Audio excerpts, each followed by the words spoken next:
প্রকৃতি, নিয়তি কখনোই কারোর সাথে পক্ষপাত করে না।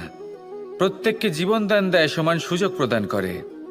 এটা সেই ব্যক্তির উপরে নির্ভর করে যে সে কিভাবে তার থেকে লাভবান হয়ে উঠবে।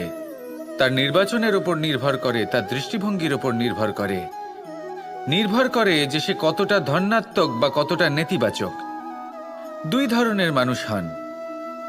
এমন কিছু মানুষ হন যারা প্রত্যেক পরিস্থিতি, প্রত্যেক সমস্যা এবং বিপদে সুযোগ খুঁজে বের করেন।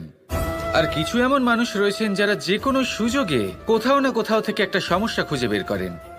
এবার আপনি কি চান? আপনি সুযোগ চান, তাহলে সুযোগ পাবেন। আপনি সমস্যা পেতে চান, সমস্যা তো আপনি চাইলেই খুঁজে পাবেন। চয়ন আপনারই, যে আপনি কতটা ধনাত্মক থাকতে চান, কতটা নেতিবাচক থাকতে চান। ধনাত্মক থাকুন, জীবনে সব কিছু সম্ভব হবে। আসুন আর আমার সাথে ভালোবেসে বলুন রাধা রাধা। যখনই আমরা কথা বলি জলরাশির বিষয়ে, যখন আমরা তুলনা করি, তখন আমাদের খুব ভালো লাগে মিষ্টি সরোবর, পুকুর, নদী। আর আমরা অপেক্ষা করে থাকি সাগরের জন্য, সমুদ্রের জন্য। কেন করি? কারণ এই সাগর, এই সমুদ্র, এ হলো অত্যন্ত বিশাল আর ভয়ানক। এর জলও কিন্তু নোনতা, যা আমরা পান করতে পারি না। কখনো ভেবে দেখেছেন এই সমুদ্রের অন্তরে এই নোনতা জল, এই নোনতা ভাব, এটা আসে কোত্থেকে? এই যে সমুদ্র, যে প্রবাহমান নদীর থেকে যে খনিজ নির্গত হয়, তার ভান্ডার হলো এটা। সেই খনিজকে নিজের অন্তরে গ্রহণ করে, সেই নোনতা ভাব নিজের মধ্যে সমাহিত করে, আর তারপর সেই নোনতা জল বাষ্পে পরিণত হয়ে ওপরে উঠে যায়, যা মেঘ হয়ে আপনার ওপর মিষ্টি বৃষ্টি হয়ে ঝরে পড়ে। এ হলো সমুদ্রের ত্যাগ, যার জন্য আপনি মিষ্টি জল পান করতে পারছেন, সে নদী থেকেই হোক বা সরোবর থেকে। সেই জন্যই হয়তো সাগর হলো এত মহান। হয়তো সেই জন্যই রত্ন সাগরে পাওয়া যায়।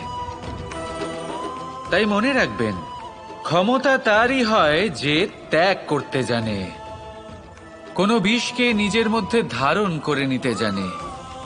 তাহলে আপনিও এটাই করুন, এতটাই শক্তিশালী হয়ে উঠুন, আর আমার সাথে ভালোবেসে বলুন রাধা রাধা। বৃষ্টির ফোঁটা কত ছোট, কিন্তু সাগর কত বড়। হিমখণ্ড কত ছোট, হিমালয় কত বড়। কত পার্থক্য আছে দেখুন। দশরথ পুত্র রাম আর শ্রীরাম। দেখুন, একটা ফোঁটা একসাথে মিলিত হয়ে তখন এই বিশাল সাগর তৈরি হয়। সকল হিমখণ্ড যখন একসাথে মিলিত হয়, তখন এই বিশাল মহান হিমালয় গঠিত হয়। সেইভাবেই একটা ছোট্ট বনবাস দিয়ে শুরু হয়েছিল একটা যাত্রা, রাম থেকে শ্রীরাম হবার পথে, মর্যাদা পুরুষোত্তম হবার জন্য। কিন্তু এর থেকে আপনি কি শিখলেন? বিন্দু আসলে মহান নয়, মহান হলো সাগর। হিমখণ্ড মহান নয়, মহান হলো হিমালয়। অর্থাৎ কোনো মহান কাজ করার জন্য বা মহান হবার জন্য আপনাকে আরম্ভ করতে হবে ছোট থেকে। একটা অত্যন্ত সরল কিন্তু একটা গুরুত্বপূর্ণ কথা আমি আপনাকে বলতে চাই। দেখুন, আরম্ভ করার জন্য প্রথমেই আপনার মহান হবার কোনো প্রয়োজন নেই।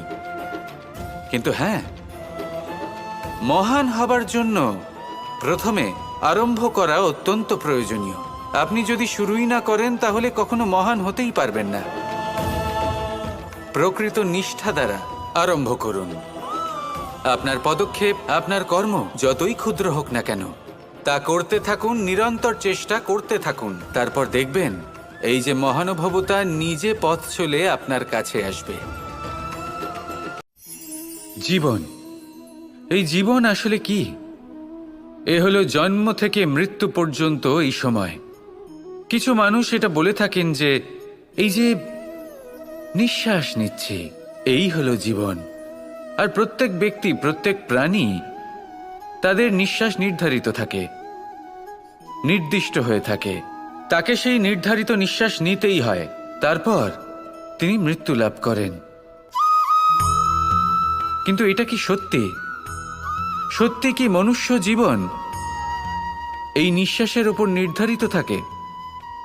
এই নিঃশ্বাসের গণনাই কি মনুষ্য জীবনের অস্তিত্ব? কখনোই নয়।